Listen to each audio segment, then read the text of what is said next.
I never thought owning a duplex in Jacksonville, Florida would turn into a legal nightmare that would make national news. But here I am, sitting in a packed courtroom watching the judge review documents that could send 3 HOA board members to jail for fraud and conspiracy. My name is Frank Kellerman, and 6 months ago I bought a beautiful duplex on Riverside Avenue as an investment property.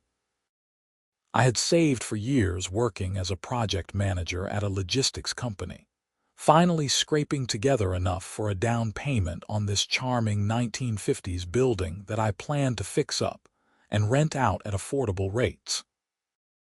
The neighborhood was perfect, tree-lined streets with a mix of families and young professionals, close to downtown but quiet enough to feel suburban.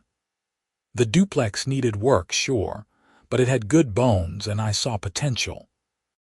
What I did not see coming was the Riverside Manor Homeowners Association and its president, a woman named Patricia Thornwell, who would make it her personal mission to destroy my financial stability and force me into illegal activity. The problem started exactly 2 weeks after I closed on the property.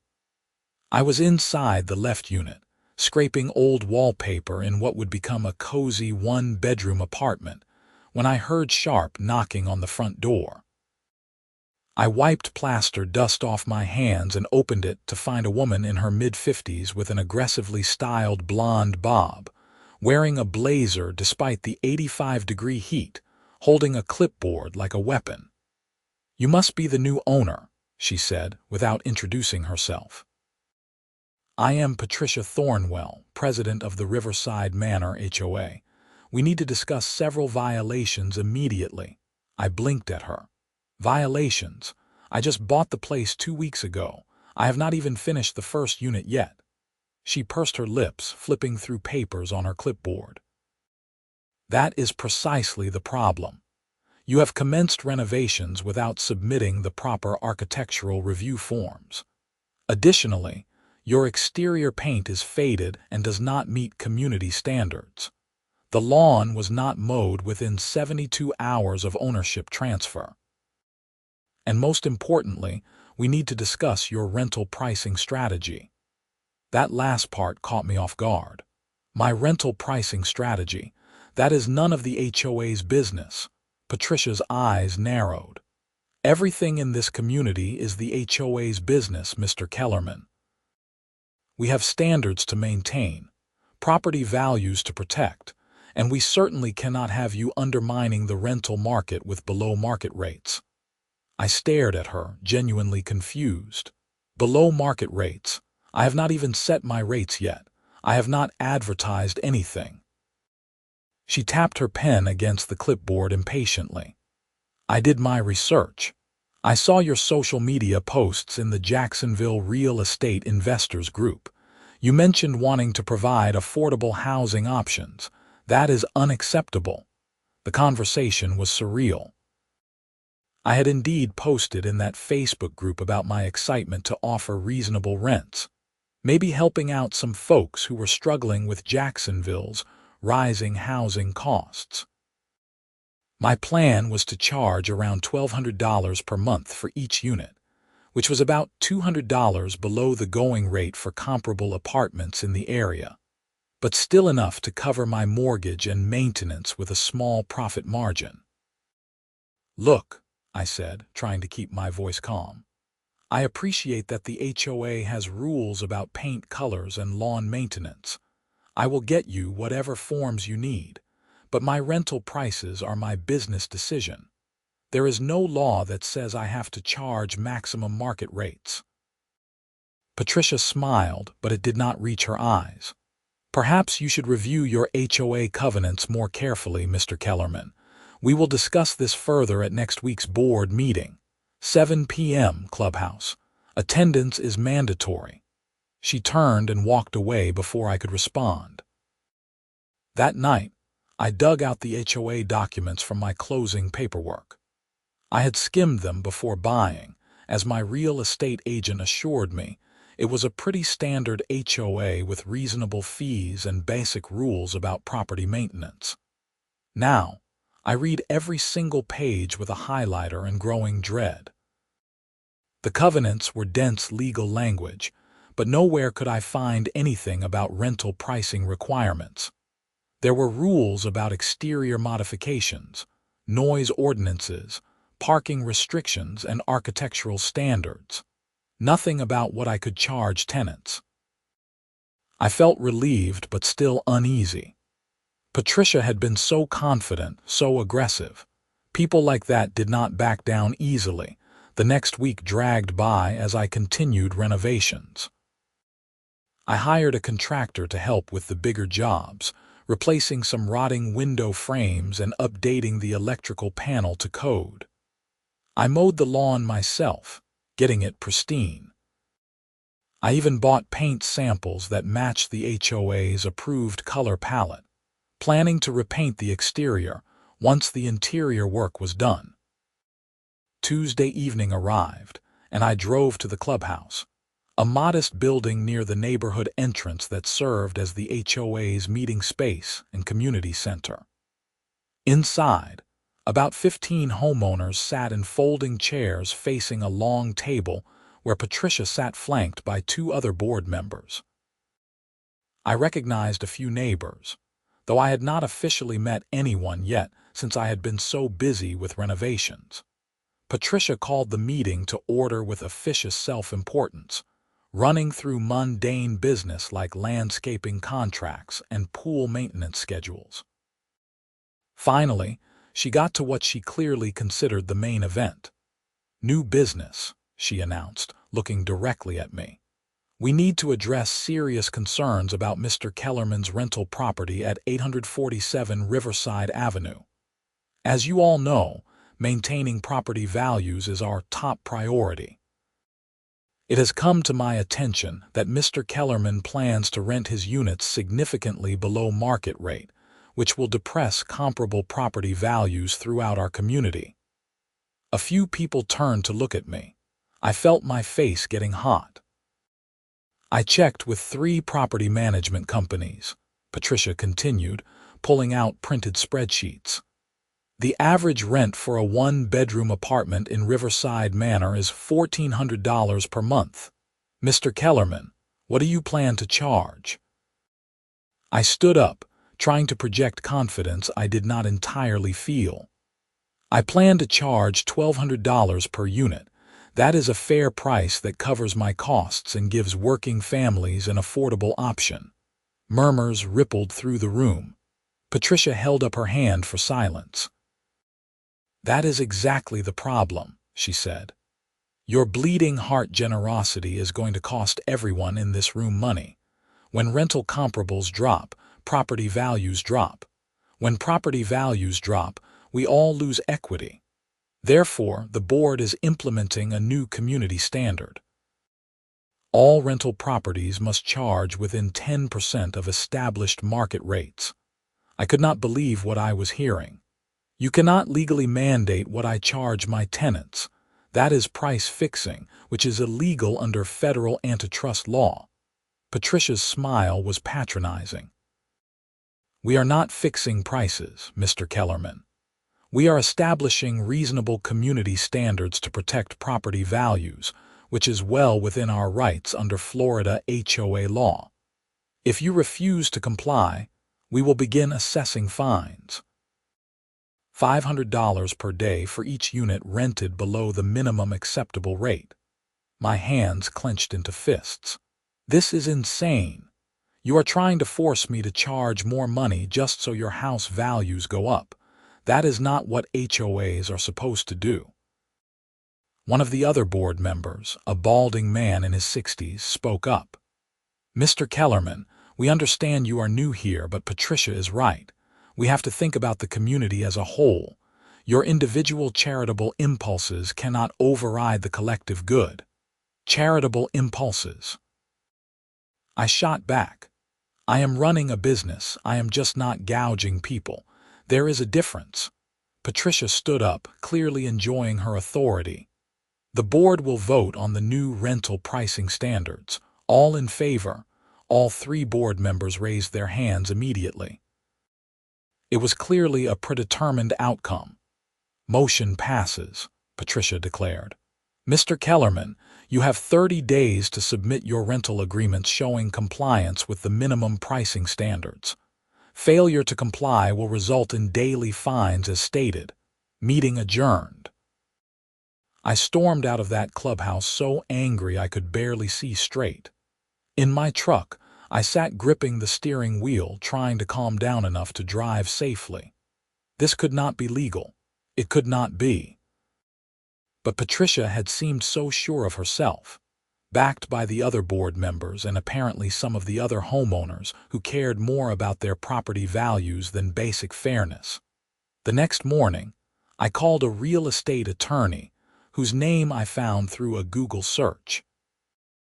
Her name was Jennifer Morris, and her website said she specialized in HOA disputes. I explained the situation, and she listened carefully before responding. "Mr. Kellerman, what the HOA is trying to do is almost certainly illegal," she said. "Florida law gives HOAs broad authority over architectural and aesthetic matters, but they cannot regulate your business operations like rental pricing. That is restraint of trade. However, HOAs can be very aggressive, and fighting them is expensive and time-consuming. So what are my options?"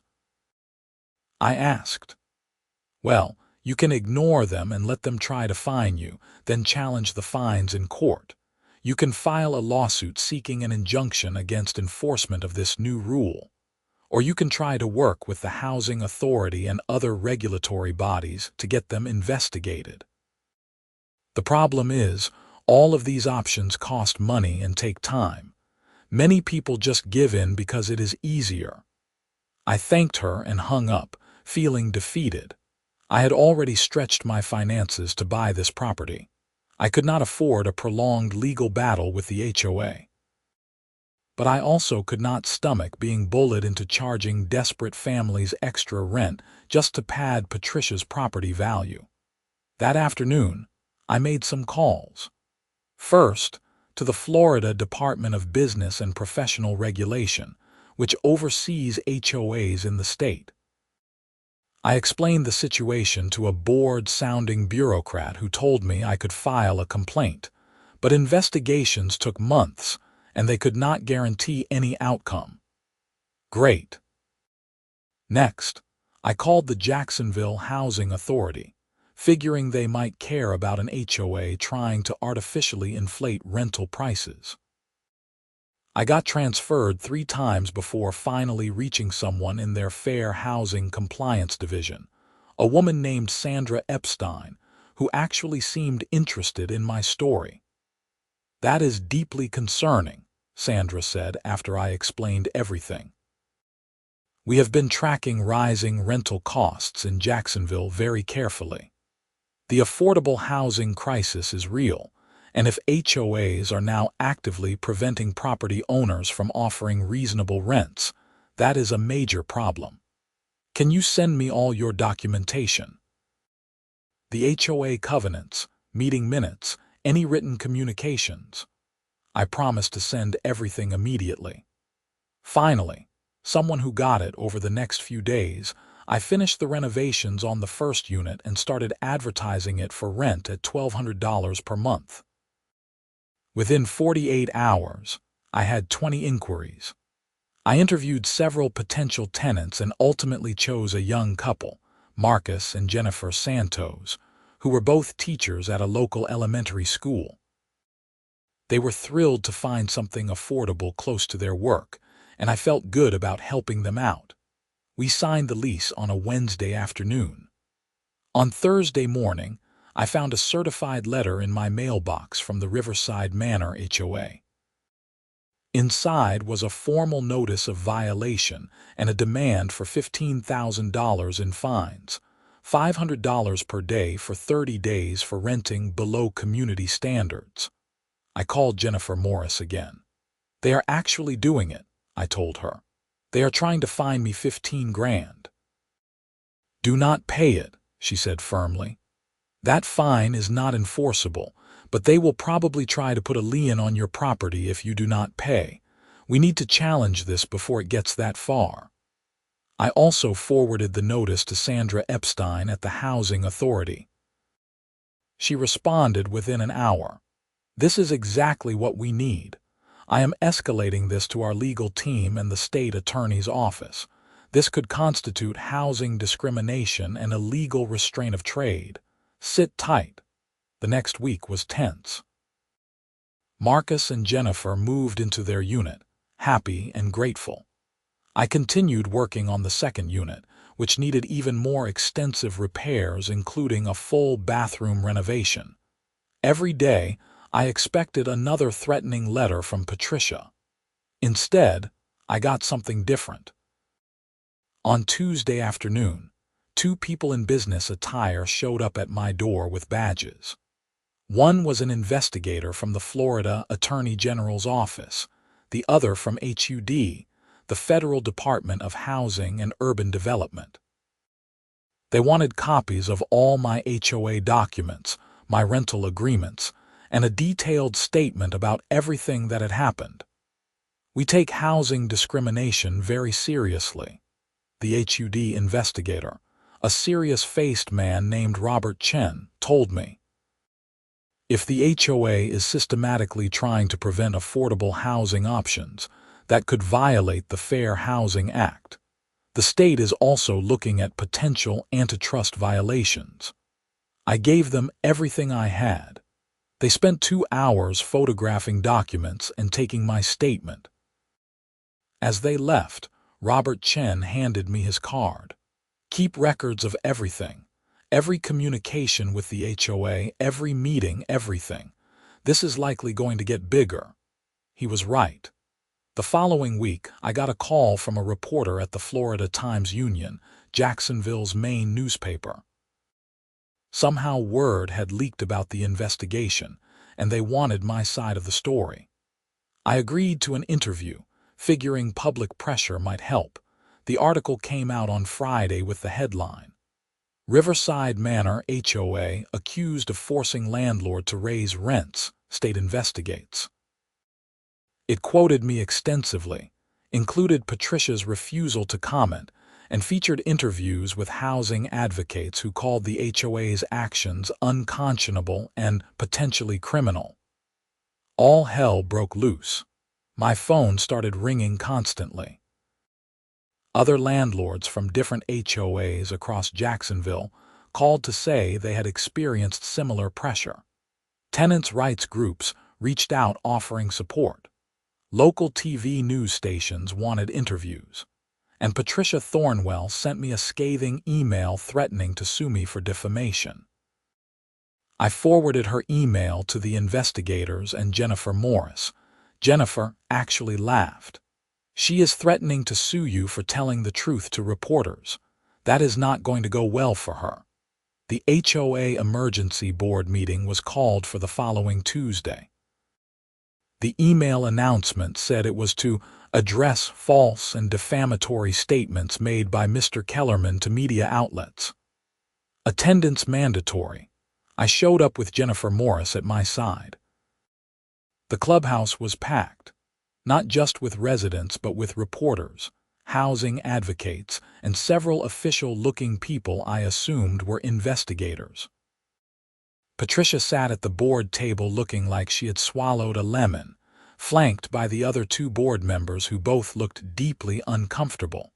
Patricia called the meeting to order, her voice tight. "We are here to address Mr. Kellerman's malicious campaign to damage this community's reputation. His statements to the press were misleading and taken out of context. The board's actions were entirely appropriate and within our legal authority." Jennifer Morris stood up. "Mrs. Thornwell, I am Mr. Kellerman's attorney. Nothing my client told reporters was false.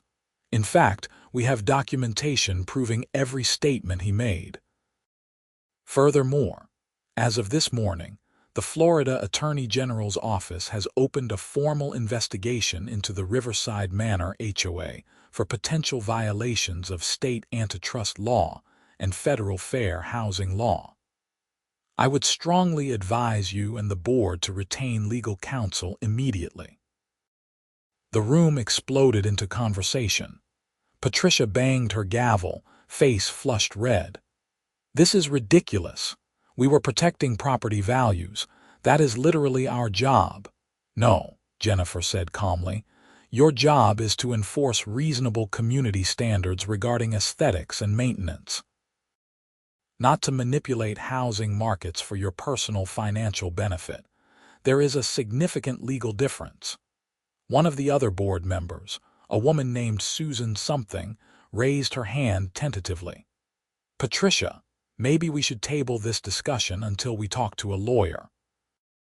"This is getting complicated." Patricia glared at her. "We do not need a lawyer. We did nothing wrong. These people are trying to turn our community into low-income housing. We have a right to protect ourselves." A man in the audience stood up, someone I recognized as living a few houses down from my duplex. "Patricia, I moved here because it was a nice middle-class neighborhood, not because I wanted to price out teachers and nurses. This is embarrassing. You are making us all look like greedy jerks." Several people applauded. Patricia looked stunned. This was clearly not going the way she expected. Another resident, an older woman, spoke up. "I have lived here for 20 years. The HOA was never about manipulating rental prices. When did we become so focused on property values that we forgot basic decency?" The meeting devolved into chaos, residents arguing with each other and with the board. Patricia tried to maintain control but clearly lost the room. Finally, the third board member, the balding man, stood up and announced his resignation effective immediately. "I did not sign up for this," he said. "Patricia, you told us this was standard practice. Now we are being investigated by the state. I am done." Susan, the other board member, quickly followed suit. "I resign as well. Patricia, you pushed this rental price thing way too hard. We should have consulted a lawyer from the beginning." Patricia sat alone at the table, abandoned by her fellow board members, facing a hostile crowd. For a moment, I almost felt sorry for her. Almost. "Fine," she said coldly. "This meeting is adjourned, but I am not backing down. Property values matter. You will all see that I was right." Over the next month, things moved quickly. The Attorney General's investigation expanded, and investigators discovered that Patricia had been running a similar scheme for the past 3 years. They found emails where she coordinated with property management companies to keep rental prices high, effectively creating a cartel. They also discovered she owned 4 rental properties herself in the neighborhood and had a direct financial interest in keeping rents inflated. The Housing Authority, meanwhile, calculated that Patricia's scheme had likely cost Jacksonville renters over $2 million in artificially inflated rent payments over 3 years. They referred the case to the U.S. Attorney's Office for potential federal prosecution. Marcus and Jennifer Santos, my tenants, thrived in their new home. They recommended me to their teacher friends, and by the time I finished renovating the second unit, I had 3 qualified applicants. I chose a single mom named Beth, who worked as a nurse at Baptist Medical Center and needed something affordable close to the hospital. In late April, 6 months after I bought the duplex, the state attorney's office filed formal charges against Patricia Thornwell and 2 property management company executives for conspiracy to restrain trade, fraud, and violation of fair housing laws. The charges were serious, potentially carrying prison time. The trial took place in June at the Duval County Courthouse downtown. I testified for almost 3 hours, walking the jury through everything that had happened. Marcus and Jennifer testified about how Patricia's scheme had affected their housing search, forcing them to consider moving out of Jacksonville entirely before they found my listing. Housing economists testified about the broader impact of the HOA's actions on Jacksonville's affordable housing crisis. Patricia's defense was basically that she was just trying to protect her neighbors' investments and had no idea she was breaking any laws. Her lawyer argued she was a well-meaning community volunteer who got in over her head.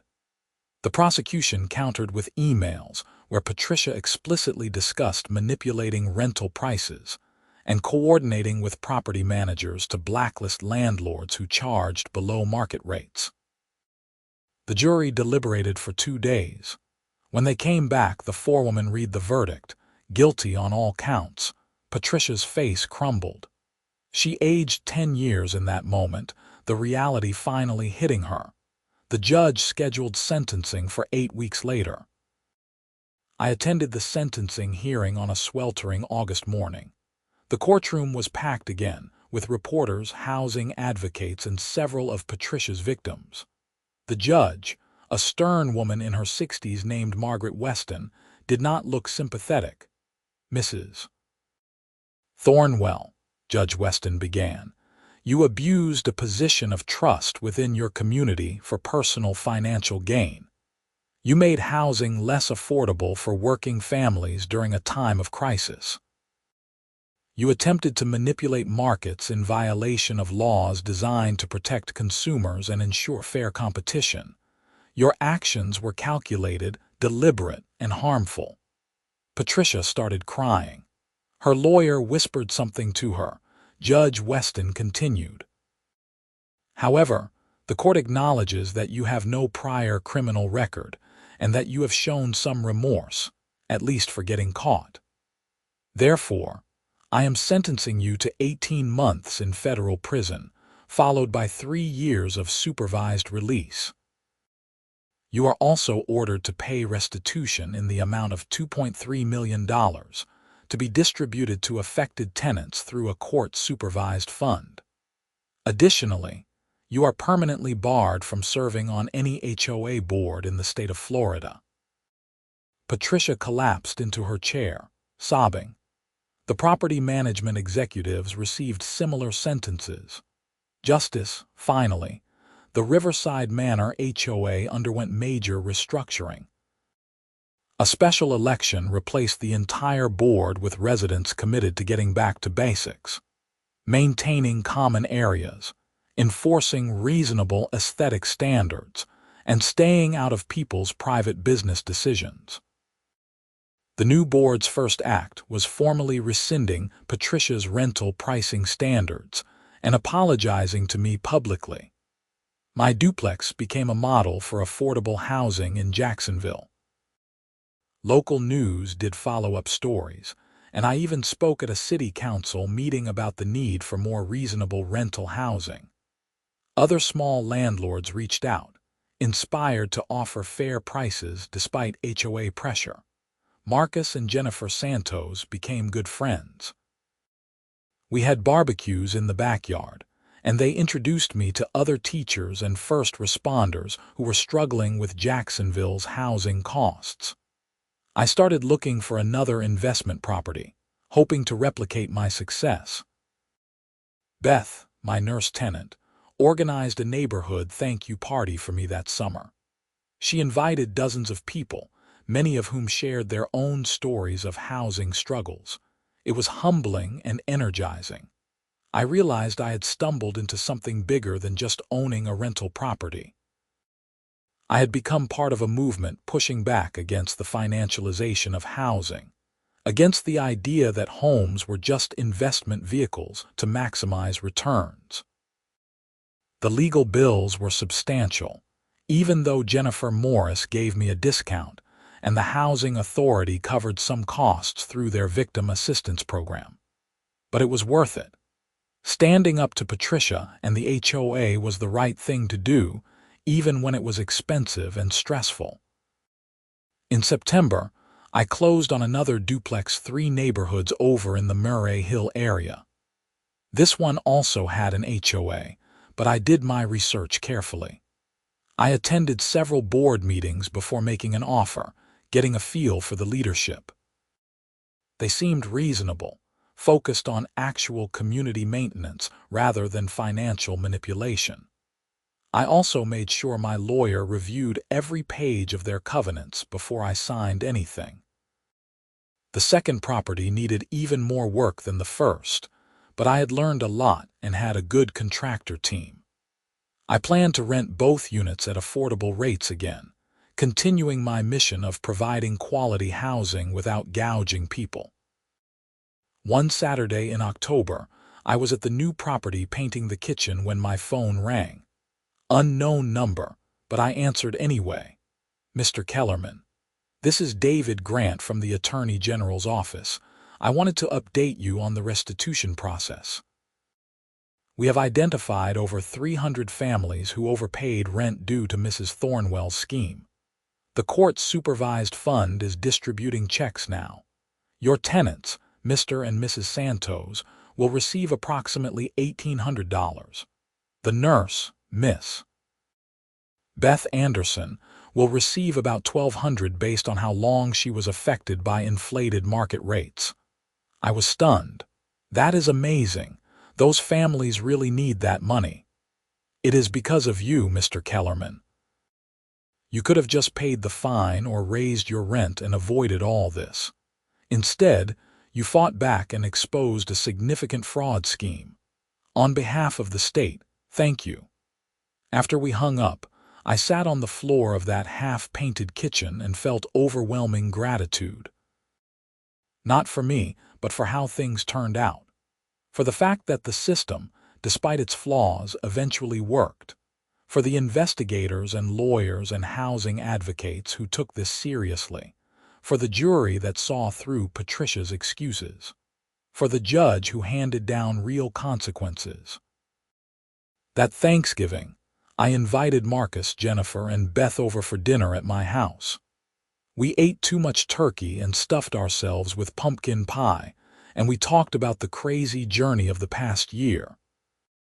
Marcus told me they were saving up to buy their own house, thanks in part to the affordable rent they had been paying and the restitution check. "You changed our lives," Jennifer said, getting emotional. "If we had been forced to pay $1,400 a month instead of $1,200, we would have been living paycheck to paycheck with no savings. Because of you, we are on track to achieve our dreams." Beth nodded in agreement. "Same here. I was about to give up on Jacksonville and move somewhere cheaper, but you gave me hope that decent people still exist." I felt my eyes getting wet. "I just did what was right. Anyone would have done the same."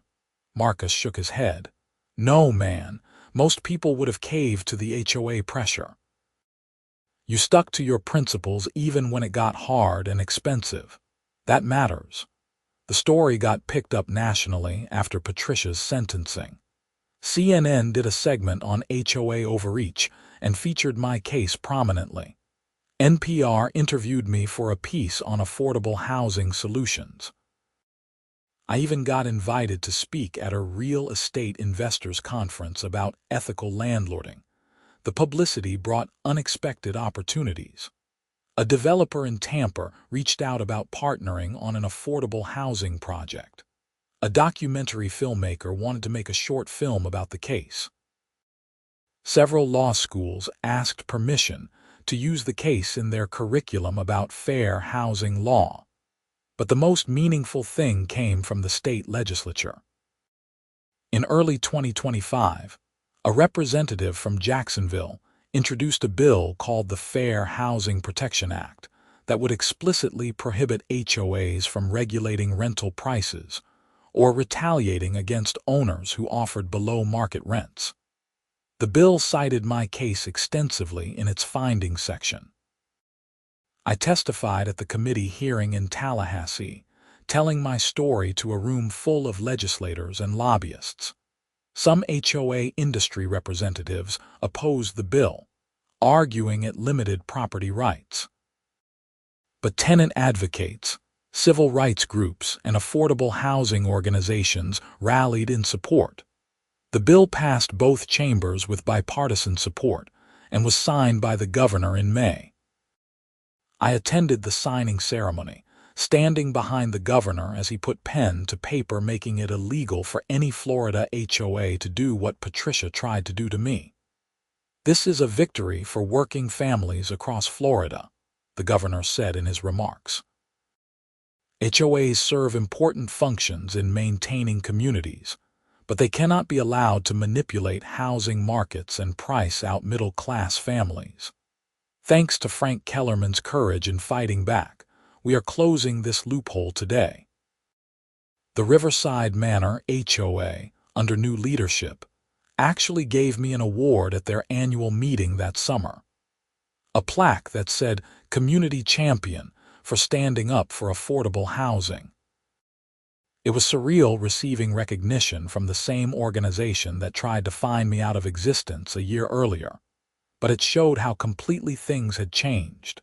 Patricia Thornwell served 14 months in federal prison before being released to a halfway house to complete her sentence. I never heard from her directly, but through the neighborhood grapevine, I learned she had moved to Georgia after her release, starting over somewhere no one knew her story. Part of me hoped she learned something from the experience. Another part of me did not really care, as long as she never had power over people's housing again. My rental properties continued operating smoothly. I kept rents affordable, carefully screened tenants, and maintained the buildings well. I proved you could be a responsible landlord, make a modest profit, and still prioritize people over maximum returns. Several other small landlords in Jacksonville reached out to say I inspired them to lower their rents, or at least stop automatic increases that exceeded inflation. The affordable housing crisis did not end because of my case, obviously. Jacksonville continued growing, prices kept rising, and plenty of people still struggled to find decent housing they could afford. But I like to think I made a small dent, proved a point, and maybe inspired others to think differently about what landlords owe their communities. In December, exactly 1 year after that first confrontational meeting with Patricia, I attended the Riverside Manor HOA Christmas party. The new board president, a friendly guy named Tom who worked as a firefighter, gave a toast thanking everyone who helped the community heal from the difficult events of the past year. "We lost our way for a while," Tom said, raising his glass. "We forgot that a community is not about maximizing property values. It is about neighbors looking out for each other, about making this a place where families can thrive, about basic human decency." Thanks to Frank for reminding us what really matters. People applauded, and I felt genuinely welcomed. Not as the guy who sued the HOA or the troublemaker who would not fall in line, but as a neighbor who stood up for what was right. Marcus and Jennifer announced at that party that Jennifer was pregnant. They were glowing with happiness, talking about raising their baby in the neighborhood, about the nursery they were painting in their apartment. "We will probably buy a house before the baby comes," Marcus said, "but we will always be grateful that this is where we got our start." As I drove home that night, past houses decorated with Christmas lights and families visible through windows, I reflected on the insane journey. From that first hostile encounter with Patricia, through investigations and trials and national media attention, to legislative change and actual justice. It still felt somewhat unreal. The thing is, I never set out to be any kind of hero or activist. I just wanted to own some rental property, make a reasonable profit, and not rip people off. The fact that this became controversial, that an HOA president thought she could bully me into price gouging, said everything about how distorted our housing market had become. But I also learned that the system, for all its flaws, still had mechanisms for justice. Investigators who took complaints seriously, prosecutors willing to take on powerful interests, judges who saw through BS excuses, juries who understood right from wrong, legislators who responded to clear cases of injustice. None of it was easy or automatic, but it was possible. If I had just paid Patricia's fine, raised my rents, and kept my head down, I would be making more money right now. My life would have been simpler, less stressful, with fewer legal bills and headaches.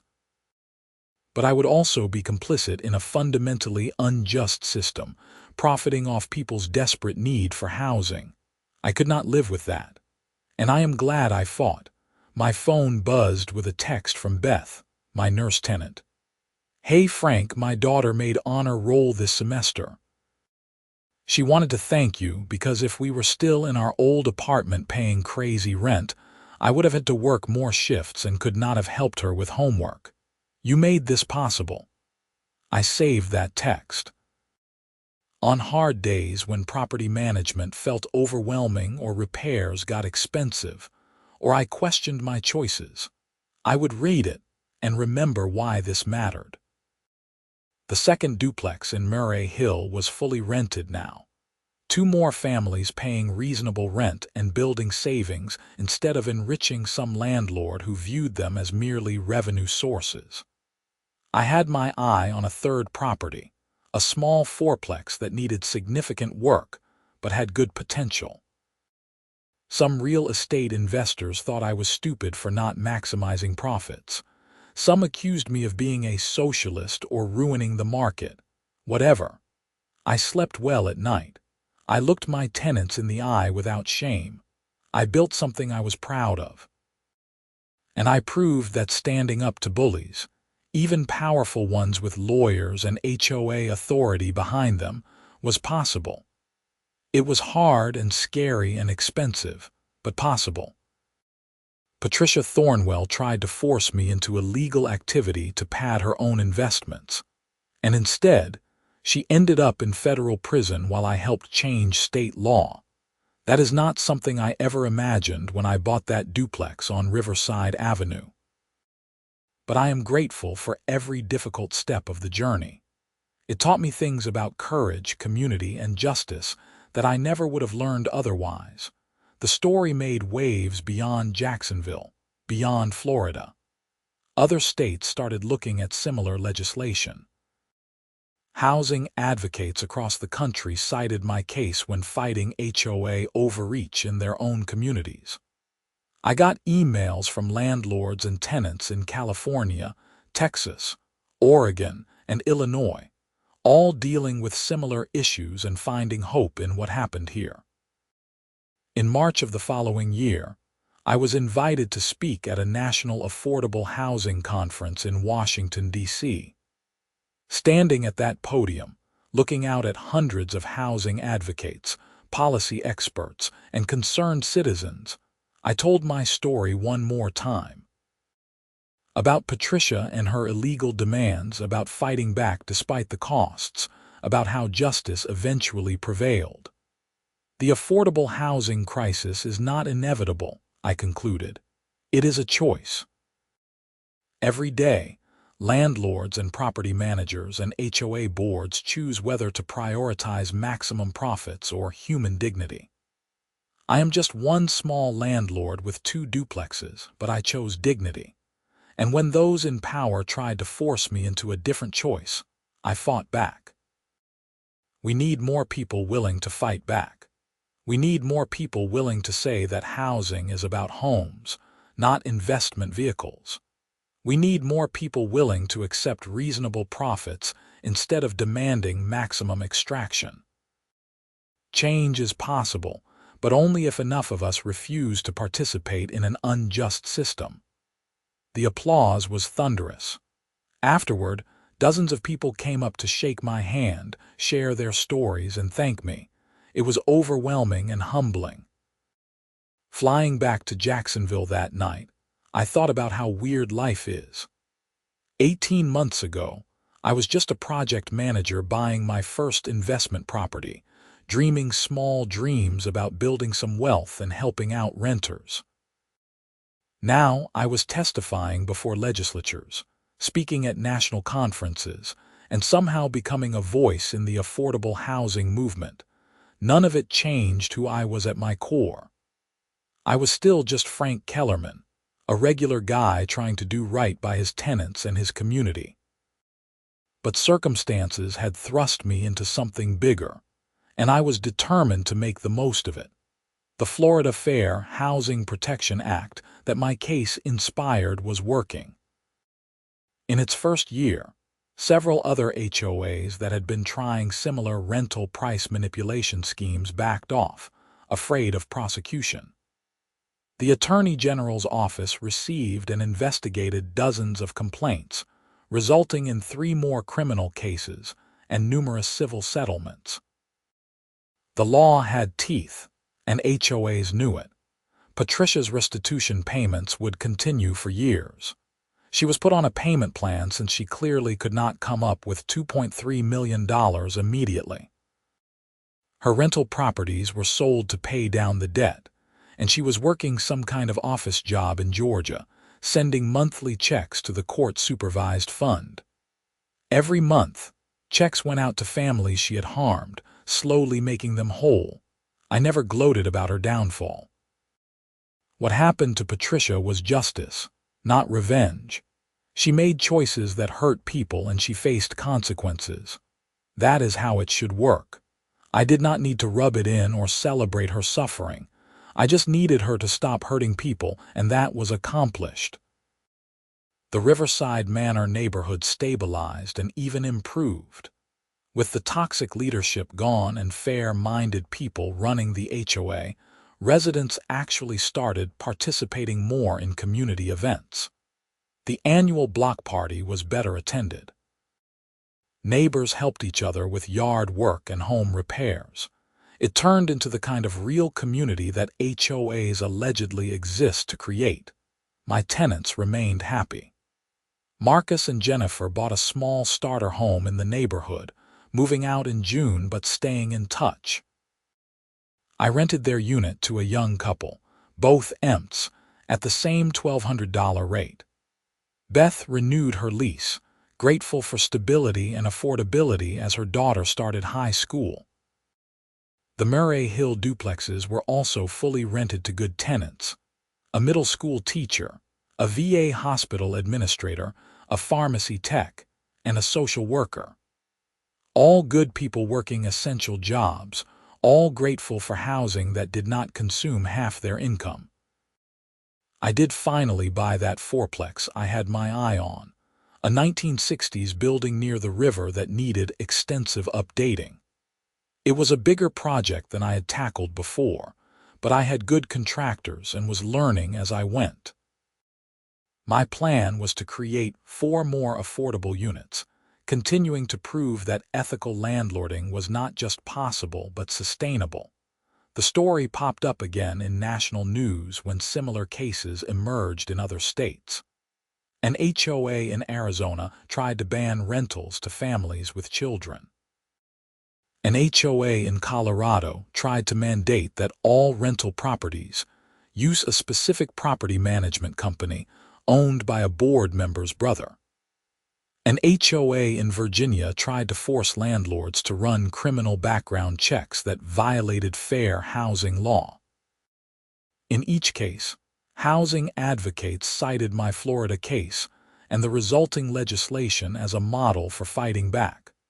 I helped where I could, talking to reporters, advising other landlords on how to document HOA misconduct, and connecting people with legal resources. It was not something I had planned to become involved in, but it felt important. By late 2025, nearly 2 years after buying that first duplex, I had established a stable portfolio of 3 properties with 10 rental units, all priced affordably, all with good tenants. My finances were healthy. My reputation in the landlord community was solid, and I slept well at night knowing I was not exploiting anyone. I also started volunteering with a nonprofit called Jacksonville Affordable Housing Coalition, serving on their board and helping advocate for policies that would increase housing supply and keep rents reasonable. I figured if I was going to be known as that guy who fought the HOA, I might as well lean into it and try to make a broader impact. The work was never ending. Jacksonville kept growing, rents kept rising, and the gap between wages and housing costs kept widening. But there were victories too.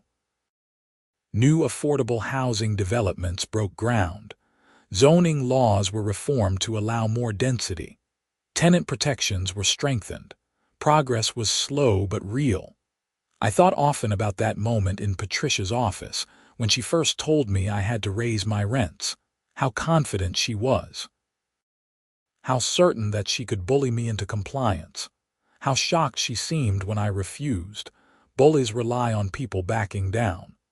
They rely on fear and intimidation and the assumption that fighting back is too costly, too risky, too hard.